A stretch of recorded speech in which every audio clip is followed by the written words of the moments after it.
Hello, round Saturn's eye. I am the king of Greece. What up? It seems to me that you might be misinterpreting some current events, and particularly when it comes to the Antichrist showing up. My friend, the Antichrist is anyone that denies Jesus Christ appearing on earth, and it also includes those that deny the living God. In John chapter 2, verse 22, summarizes this really well. Who is the liar? It is whoever denies Jesus is the Christ. Such a person is the Antichrist, denying the Father and the Son. People that deny God are denying eternal love, grace, and salvation. In your videos, you speak of the coming beast system, Antichrist soon appearing on the earth. My brother, if we are diligent in our work, and if we follow the Lord's instructions, this is not the case. What is coming is the fulfillment of the Davidic covenant. In 2 Samuel chapter 7, verses 12 through 13, we read, "When your days are fulfilled, and you lie down with your fathers, I will rise up your offspring after you, who shall come from your body, and I will establish his kingdom. He will build a house for my name, and I will establish his kingdom forever."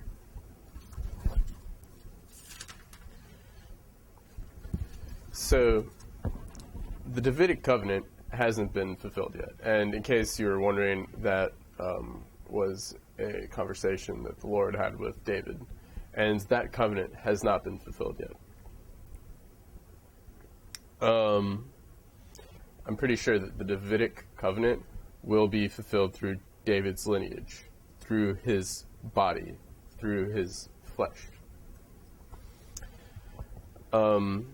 How many fish is Pisces? Pisces is 2 fish. The Gospels provide another clue to what is going on with the plan of the Lord. Then Muhammad gives us hints and fills in the gaps of the Lord's workings. Jesus Christ advocates for the Mahdi, 2 fish.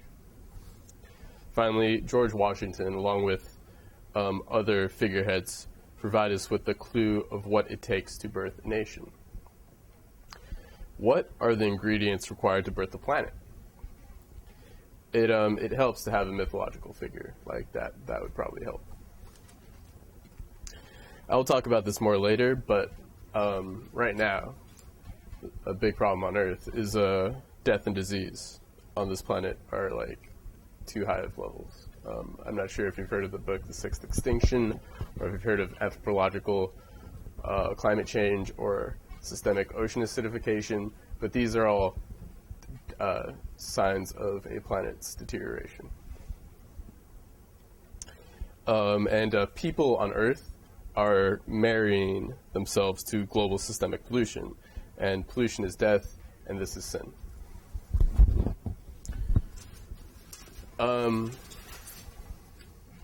So with all that said, I would like to speak to you on a video that you also did on a Baphomet statue.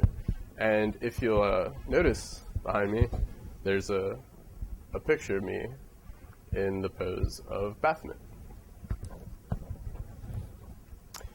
And if we read in Daniel chapter 8, verse 21, "The shaggy goat is the king of Greece, and the middle horn is the first king." So, this picture that I'm posting up here, you'll see that the middle horn is the first king, it's George Washington's monument, and that the shaggy goat is the king of Greece, and that would be me. And then in chapter 7, verse 13 of the book of Daniel, we read, "I saw in the night visions, and behold, one like the Son of Man came with the clouds of heaven, and came to the Ancient of Days, and they brought him near before him. And there was given him dominion and glory and a kingdom, that all people, nations, and languages should serve him. His dominion is an everlasting kingdom, which shall not pass away, and his kingdom that which shall not be destroyed. So that also just echoes the Davidic covenant, the Lord establishing a kingdom on the earth for the lineage of David for all the eternity. And we will also notice in the verse there's mention of the Ancient of Days and the Son of Man. So again, Pisces is two fish.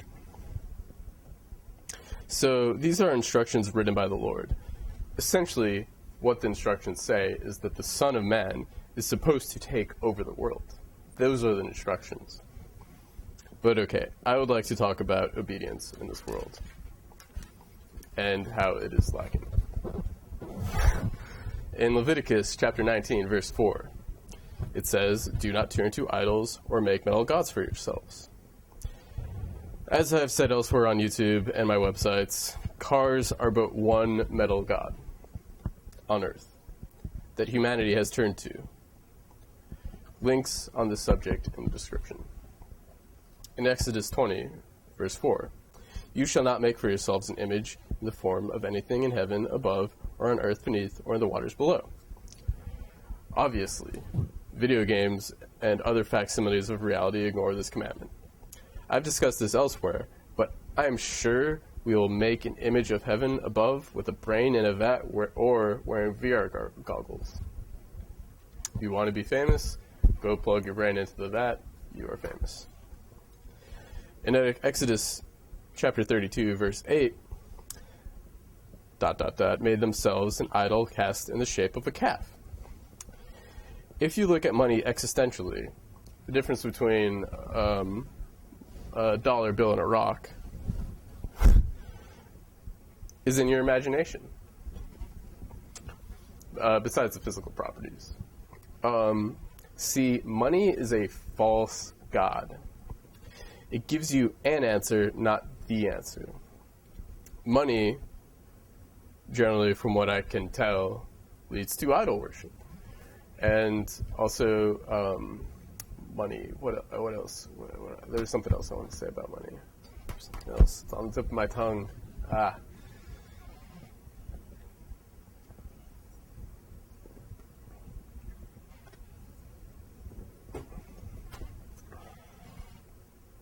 Oh, yeah. So, money also is like a way to enslave people through idol worship.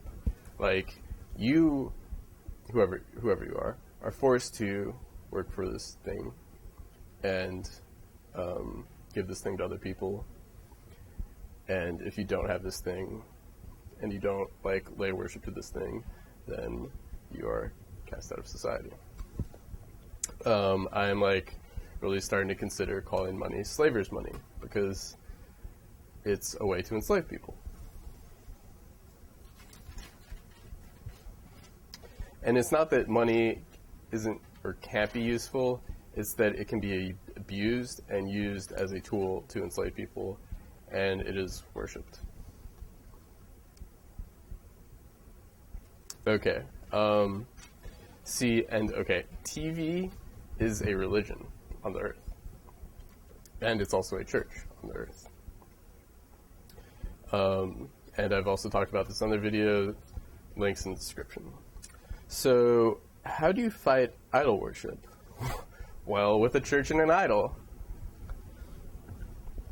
See, the Gospels point to an individual, the son of Mary and Joseph, virgin child, lineage of King David, and that individual is on the earth right now. And we need to help him do his job as per the instructions given to him in the Holy Bible. And this thing has some instructions for a particular individual that is on the earth right now, and we need to help him follow instructions given to him in the Bible. And we need to help him fulfill his mission. So, with all that said, I have a question for you. What is heaven for you? What is liberation for you? See, I agree with the assessment that humans can be God on Earth. I agree that is an absurd idea.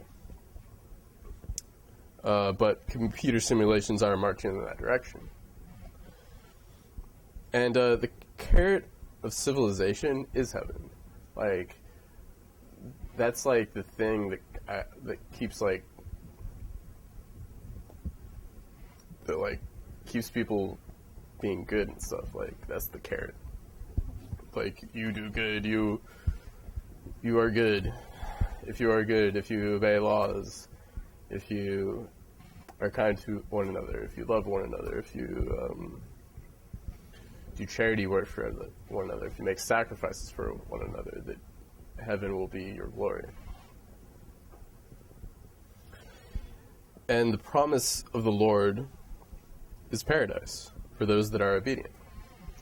So, like, if you are obedient to the Lord's commandments, He will give you His glory, and His glory is heaven.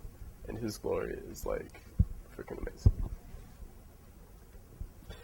And paradise is what you make it. To get there, we must follow instructions. So, to conclude, what I'm going to ask you to do, and this might be difficult for you, is to change the narrative of your channel.